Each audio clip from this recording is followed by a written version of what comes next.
की मियाम लगी आथम निजरी सीधा बड़ा यार खरे यार खरे मसे यार खरबा में चांग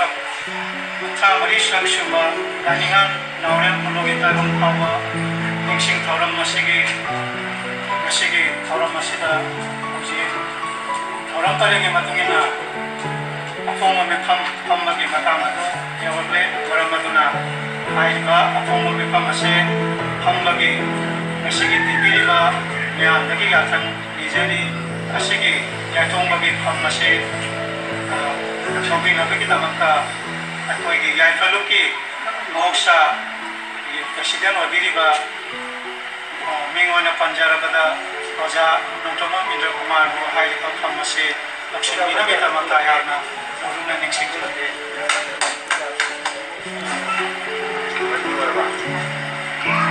नमस्ते शेरा फुई पोया पोपा शेरा पोपा ब्रह्मजा ani sudah nani kan nauria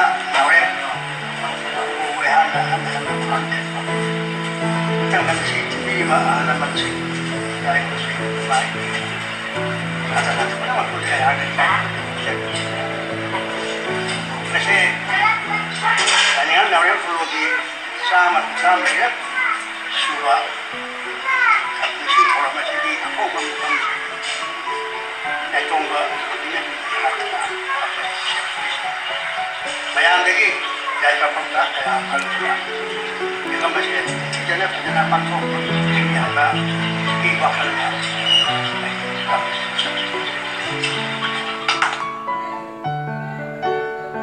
ini lah karena peristiwa ini kan apa yang kambang tu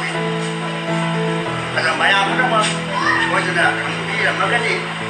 ada orang nonglah apa dah iba anang sih bayar sih apa je anam bayar baru tu nak sekolah orang masih angkor pangcamda mati kusiwari apa sudah tu nak ada isu angkor pangcamda awiba nolak tu cuy nolak tu kusiwari sih ibang cuy hai bang cuy baru tu nak macam dah apa ni लोग अशी शिवरेन इफांदा बुद्धिबा वैनो गावंगी रामोल सिंगना इथे योंदा वैनो हाय नाय शिवरेन समरना इबाजे तमया आलबा तान सिरावा पुगु आयाना रंजारी मथंगा अपोपा लाइनिंगु थपिरं लाबा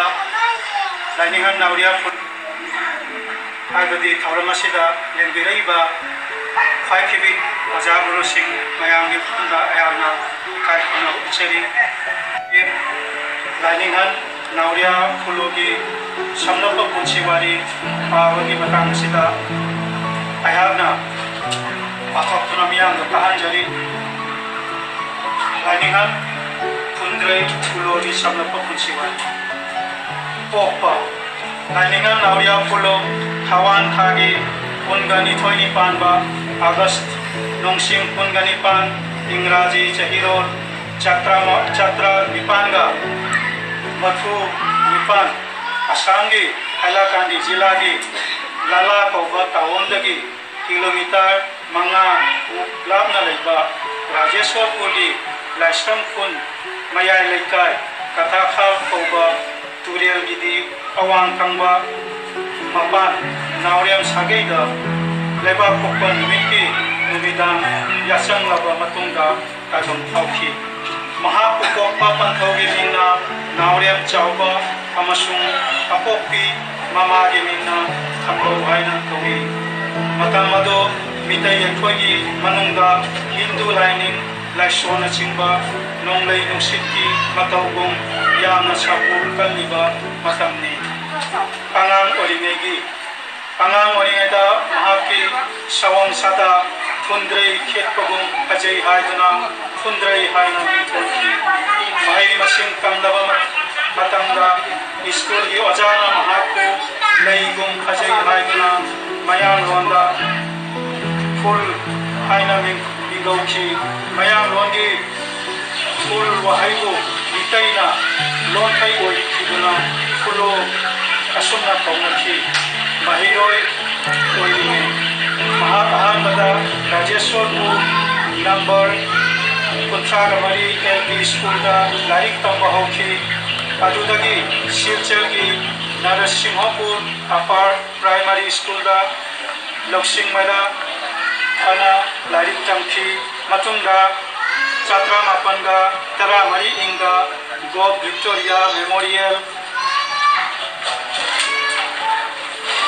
high school हैला गांधी लगी मैट्रिक परीक्षा पास तौखि मतम सिदा मितै की मनुंगा असांगी वैना मैट्रिक पास तौबसे महान अहान थबक तौबा मैट्रिक पास तौबगा हाइबा गोप विक्टोरिया मेमोरियल हाई स्कूल सिदा असिस्टेंट वजा वैना थबक तौबा हौखि वजा ओइबगी चाही अनी की मतुंगा कसार सिलचर की DC ऑफिस की ऑफिस असिस्टेंट ओइना थबक सुरमी मतुंगा छात्रा मापनगा तरागा निपान इंगो महाक्से वखल खनगनबा लौसिंगी मैरा चावबा अमदी मियोबगी माइगई खुदिंग सफतनबगी मरमदा खनजबा लोइनाबा मधुगी मतुंगिना थबक थौरमसु तवजबा मियोय अमनी मरुइना महाक मितै सागेगी मरमदा थोइथौना सफतनबगी खनजबा अमनी महाना पुलिस की SI ओइना थबक तौरिङैदा त्रिबुगुर आमिनगाव रोंगिया नलबारी असनाचिंबा मफमदा पोस्टिंग ओइदुना थबक तौरमी महाना मफमदा थबक तौरिङैदा साधु सिंह कया उनेखि अमसुंग मावंदा कुंदेनिपान रोंगिया हाइबा मफमदुदगी मितै अखोगी अपोप लाइनिंगी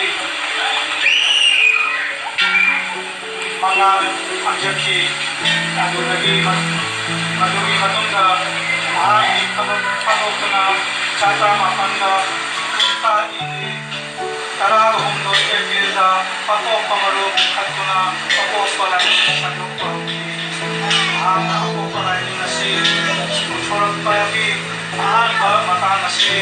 थमोया सुकिनाय चरी चांग पुंथाग हुंदोय मेहनत लबा महाना लाइनिंग हंगी बॉडीगार्ड और किराने हमने भी इतने पंचोना इशिका लाइनिंग हंगो महाना बगी सेन खागत नरमी कोई को मसुं मपुगी औजादगी कनानसु महापु हाक्फा तुक्फलंगे छात्रा मापनगा कुंथागत करेर इंगा मणिपुर की निंगसेमचा टिकेंद्र भजना नवलिंगतनी इंफादा हलक्को मतंदा लाइनिंगना अपोप लाइनिंगी मरंदा नवारी सानकी अदुदगी कियनदुना निंगसेमचा असिना पुलोबु लाइनिंगहन हाइबानि थोसी इंफारी लाइनिंग इदुना अबिरंबा लाइनिंगहन पुलोना इदुना थंबिरंबा मितै अखोइगी कानारबा लाइक कया मखादा पंजरी मधु सिंधुगी मयंगा अहानबदा युमलाई लाइरोन राम छात्रा मापनगा कुंथाई अनिसुबदा मितै यलौमये छात्रा मापनगा कुंथा माथोई